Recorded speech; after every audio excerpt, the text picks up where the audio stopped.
馬英九上任，呼籲兩岸和解休兵。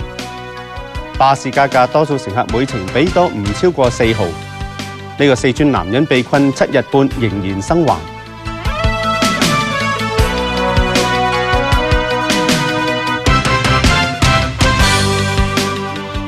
各位，詳細新聞內容喺台北，馬英九宣誓就任總統並且發表就職演說。我哋記者方東升而家就喺台北嘅。嗱，馬英九演說有咩重點呢？係佢方輝啊！馬英九嘅演說重點咧，可以分為兩方面嚟睇㗎。首先就係佢不停咁強調台灣呢兩個字，咁幫佢計過啦，佢講咗咧大約50次。有啲分析認為佢咁強調台灣，咁係想凸顯自己嘅本土意識，爭取選民嘅支持。咁另一方面呢，就係喺兩岸關係，咁佢就呼籲兩岸要和解休兵，又話台灣會做和平締造者。咁至於朝早宣誓嘅情況，我哋而家一齊再睇翻。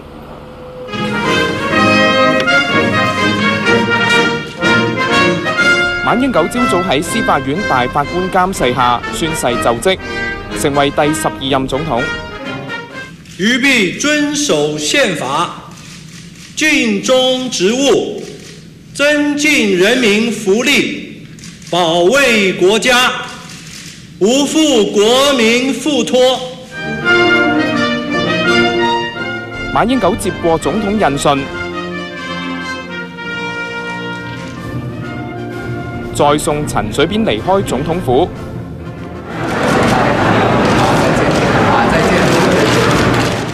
象徵陳水扁年代終結，馬英九時代來臨。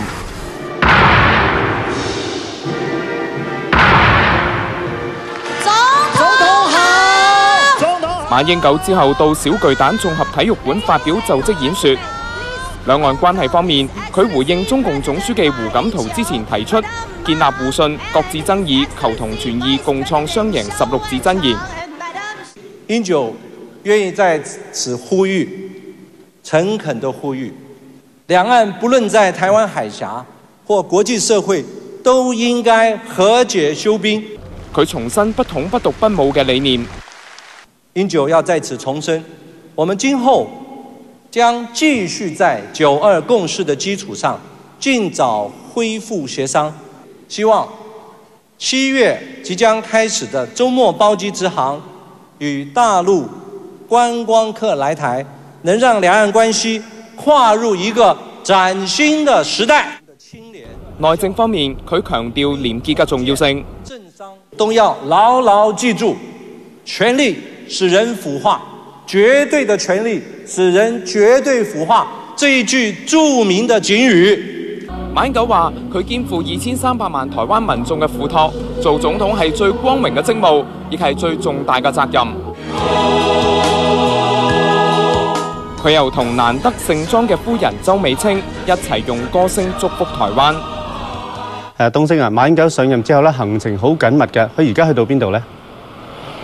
係方輝啊！佢而家人就喺高雄出席官方晚宴㗎。其實睇翻馬英九全日嘅行程，大家可能都會感受到就係佢相當重視南部。咁另外亦都凸顯咗佢慳得就慳嘅作風。馬英九入主總統府後接見美國代表團，做過總統英文翻譯嘅馬英九全程用英文同外賓溝通。佢又接見日本使節，仲講日文。こんにちは。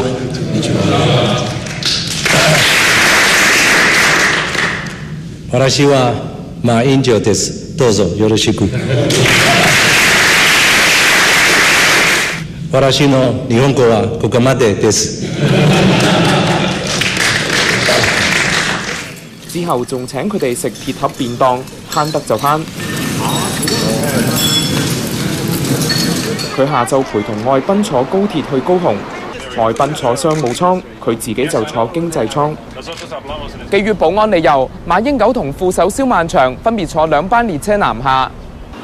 馬英九到達高雄，民進黨籍市長陳菊親自迎接，所有人要改搭捷運，再坐巴士遊覽，出席第一次移師高雄舉行嘅就職官方晚宴。晚宴嘅9道菜亦以簡約為主，唔會有龍蝦同鮑魚。每位成為400幾蚊港幣，材料主要嚟自南部，貫徹節儉作風。嗱，講翻台灣股市今日就跌咗2%，咁市場就認為馬英九嘅演說呢冇乜新意。咁至於民進黨方面就批評馬英九嘅演說呢就係冇創意，同埋花咗大部分時間呢都去到清算民進黨過去嗰8年。咁至於國民黨就話馬英九嘅演說係4平8穩。喺度報道過一段落，先將時間交翻俾郭詠琴。唔該晒方東升。有評論員認為馬英九係想向大陸釋出善意，有北京學者就話兩岸關係發展仍然有唔少嘅分歧。康敏文報導。本港嘅時事評論員認為，馬英九嘅就職演辭主調係去亞扁化。陳水扁做到鎖國孤立啦，將自己孤立起嚟啦。咁呢一點啊，馬英九要改變佢啦，要迎向全球化嘅挑戰啦。另外啊，陳水扁就係挑釁兩岸關係啦。咁啊，馬英九好明顯啦，就係放出好多嘅善意啦，要大家和解休兵啦。中共總書記胡錦濤喺今年博鰲論壇上提出兩岸關係發展嘅原則。馬英九話完全認同，有北京嘅學者認為好難得。因為像這樣的，在大政方針上，雙方的領導人有這樣高度的共識，在台灣和海峽兩岸至形成分離狀態以來，還是從來沒有過的。不過，馬英九亦提到，台灣要成為國際社會受尊重嘅一員，以及要向全球華人推廣台灣嘅民主經驗。張同新就批評佢仍然主張台灣喺國際上嘅獨立主權，以及想向大陸輸出台灣嘅民主。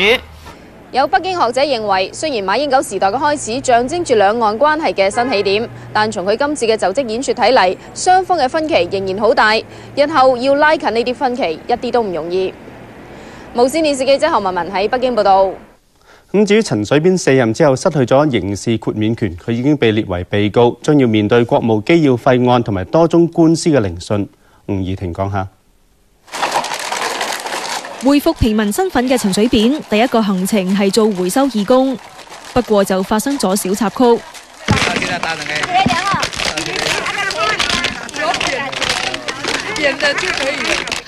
有記者問佢國務機要費案，但佢冇回應就離開。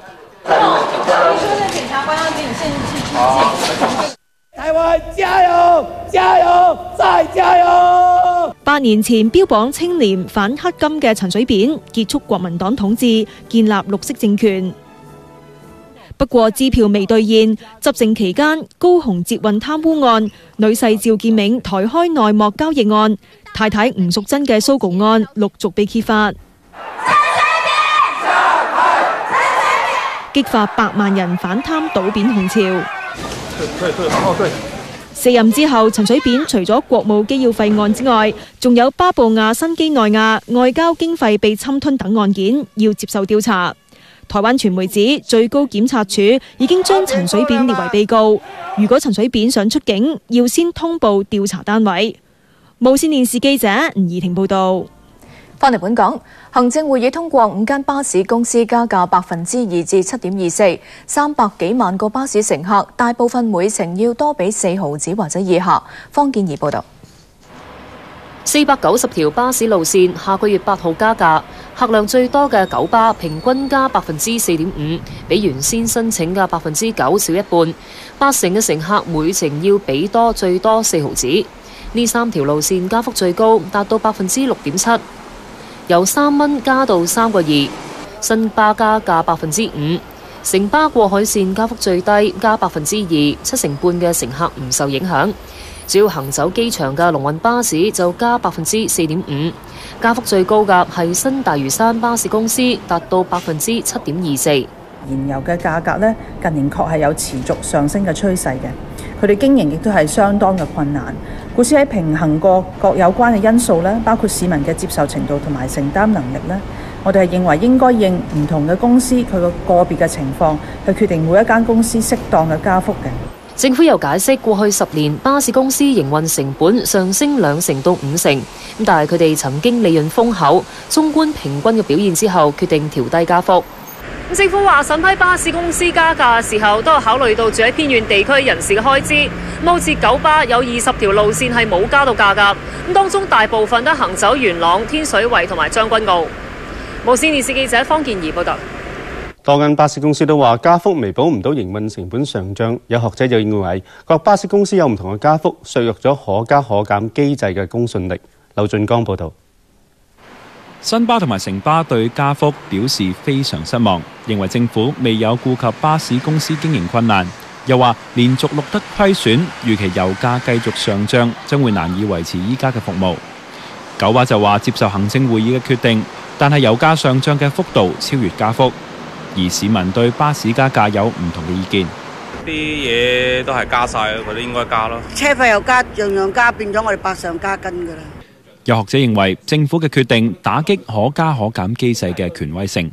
一籃子嘅因素考慮落嚟之後呢，每間巴士公司佢有一個唔同票價上嘅調整嘅空間嘅，咁令人感覺到呢，其實政府喺用呢個可加可減機制嗰度呢，並唔係一刀切嘅，只係一個參考嘅意義喺度。咁對於可加可減機制嗰個叫公信力嚟講呢，就會打咗個折扣。蘇偉文又認為巴士票價只係佔整體物價嘅一小部分，相信今次加價唔會對通脹帶嚟大影響。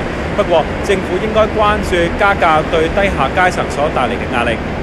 無線電視記者劉瑞康報道。行政長官委任首批8位副局長，包括學術、醫學、傳媒同商界人士，一位係嚟自政黨民建聯。林子豪報道。本身係律師嘅民建聯副主席蘇錦樑獲委任為商務及經濟發展局副局長，佢話已經向民建聯辭去黨務。經濟日報執行總編輯邱成武做運輸及房屋局副局長。做過前財政司司長梁錦松新聞秘書嘅譚志源亦都出任副局長，佢要脫離公務員，轉做政治任命，月薪加大約3至4萬蚊。港大醫學院教授梁卓偉做食物及衛生局副局長。34歲喺渣打銀行任職嘅許曉輝係年紀最輕嘅副局長。金管局助理總裁梁鳳儀會入財經事務及庫務局。理大助理教授潘傑做環境局副局長，喺馬會任職嘅陳維安擔任教育局副局長。今次嘅任命係香港進一步發展呢個問責制一個重要嘅里程碑。呢一批嘅副局長會協助各位嘅局長落實我自己嘅治港藍圖同埋施政嘅綱領。副局長月薪大約19至22萬，負責協助局長制定政策同埋立法建議。當局長唔喺香港，可以代為履行職務。無線電視記者林子豪報道。有勢陣間會報道，成都民眾繼續哀悼地震死難者，有災民搶救防震物資。又會報道港股下跌500幾點。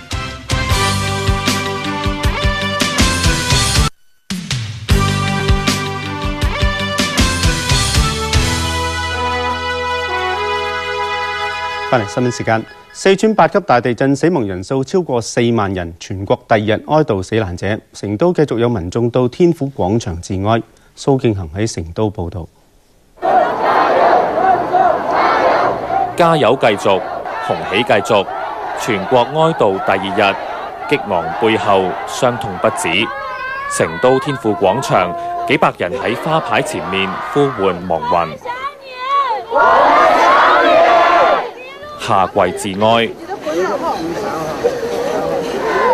走好，你們走好。我希望我們大家能夠活着的人，就一定要珍惜活着的機會，珍惜現在的友誼跟親情。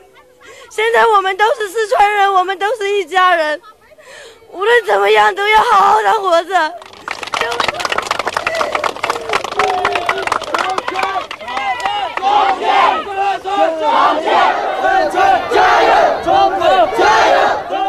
懷念失去嘅同胞，感謝各方嘅支援。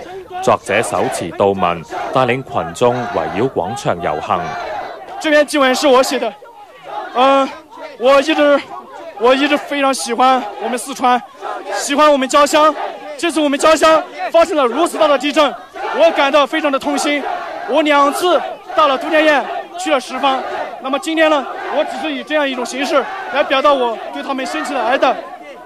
地震嘅陰影仍在，手執國旗，佢希望大家團結一心，化悲憤為力量。有成都人話：呢3日哀悼完遇難嘅同胞之後，就會繼續投入正常嘅生活，重建家園。下晝喺廣場有人激動暈倒。由救護車送院。無線電視記者蘇敬恒喺成都報道。我哋同留守喺成都嘅蘇敬恒傾下啦。係琴晚成都有民眾因為有餘震警告，走晒出街頭露宿。今晚佢哋有咩打算呢？係啊，方輝，咁我同啲成都嘅市民傾過啦，咁佢就話咧，佢哋尋晚都有喺外面瞓㗎，咁啊認為咧，尋日嗰個預報咧係引起恐慌，因為咧當局咧當初冇講明呢個成都咧係唔喺餘震範圍裡面，咁啊認為咧係當局應該一早就講清楚，咁佢哋話咧今晚咧唔會再喺外面過夜㗎啦，會翻屋企瞓。咁我問佢哋啦係咁唔驚會再有餘震咩？咁佢就答一切順其自然。咁喺成都嘅報道係咁多，交翻俾郭永琴。唔該晒蘇敬恒。成都當局預計呢兩日會有餘震同埋大雨，大批市民搶救帳篷喺戶外露宿，亦都有人繼續以唔同嘅行動幫助災民。陳家明喺成都報導。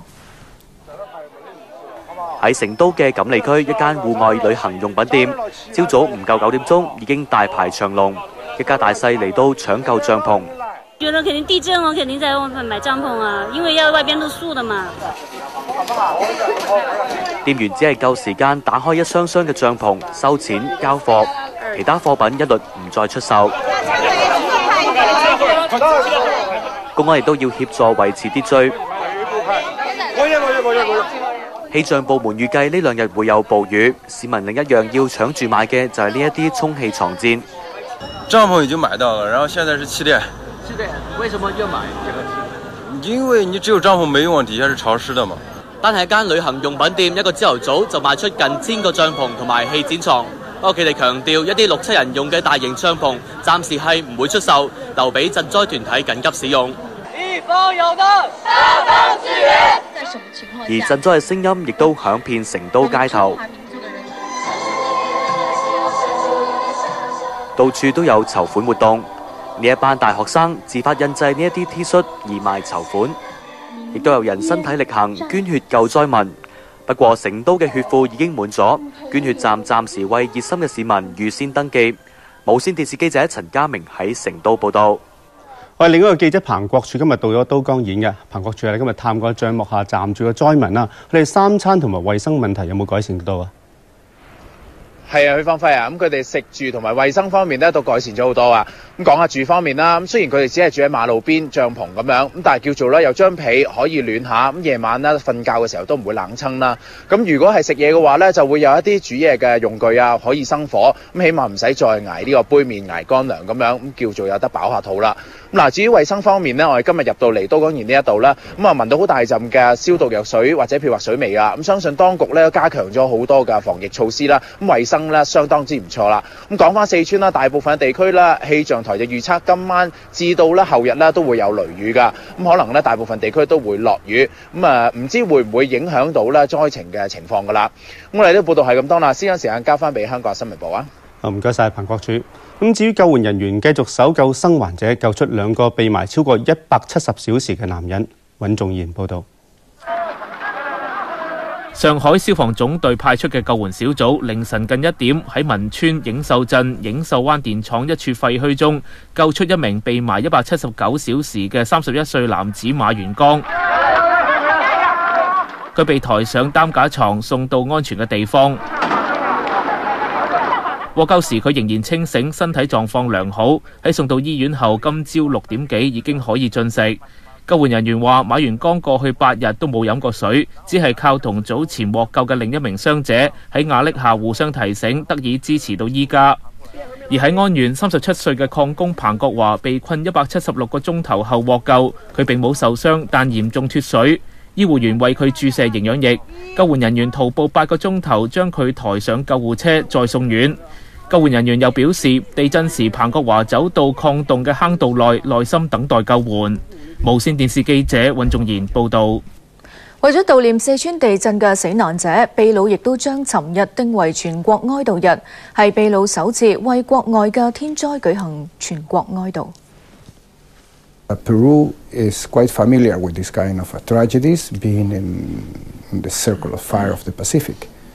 And China has always responded promptly and very efficiently to the needs of the people of Peru when these situations occurred in the past.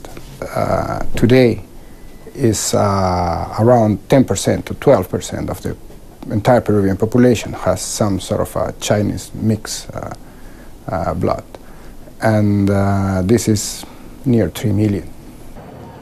秘魯總統加西亞親自到中國大使館調研，又會見咗中國駐秘魯大使，表示會向災區提供人道援助。全國政府建築物尋日都下半旗，所有官方活動前都有默哀儀式。翡翠台今晚同埋聽晚10點半會繼續有新聞特備節目《四川大地震》。內地股市出現恐慌性拋售，拖累港股一度急挫700點。另外，人民銀行宣布受四川大地震影響嘅6個災區實施特別金融措施。財經記者葉碧新報導。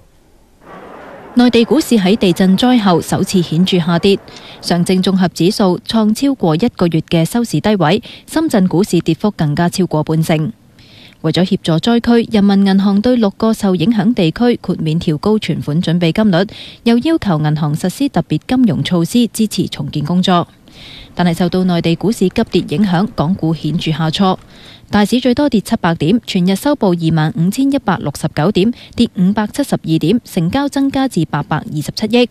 藍籌股幾乎全線向下，重磅股中國移動跌近3%。資金即係嗰個流出流入咧，我諗睇翻嗰個匯率咧，即係嗰個美電應該咧就唔係話即係好大動作嘅。我相信今年整年咧都係牛皮㗎啦，即係暫時都睇唔到有啲即係會有啲乜嘢即係理由咧個市咧會係即係大升大跌啊！地產股有拋售，信置同新世界發展都跌超過半成，新地連跌3日，失守130蚊。無線電視記者葉碧新報導。建成到你講體育。好啊，唔該。NBA 季後賽馬刺淘汰黃蜂晉級西岸決賽對湖人。白色衫嘅黃蜂今季之前5次喺主場對住馬刺攞到4勝1負嘅成績。馬刺半場領先9分，真路比利攻入咗兩隊最高嘅26分。基斯保羅交出咗14次嘅助攻，以及射入咗18分。而雙方下半場得分相同嘅，打成40平手。馬刺係憑住半場嘅優勢贏91比82，場數贏4比3。英超球隊曼城抵港備戰星期4晚對南華邀請隊嘅表演賽。曼城上星期6喺曼谷1比3輸俾泰國明星隊，球隊聽朝早會到大球場熟習場地。而蘇超聯賽方面，格拉斯哥流浪3比0贏咗聖美倫。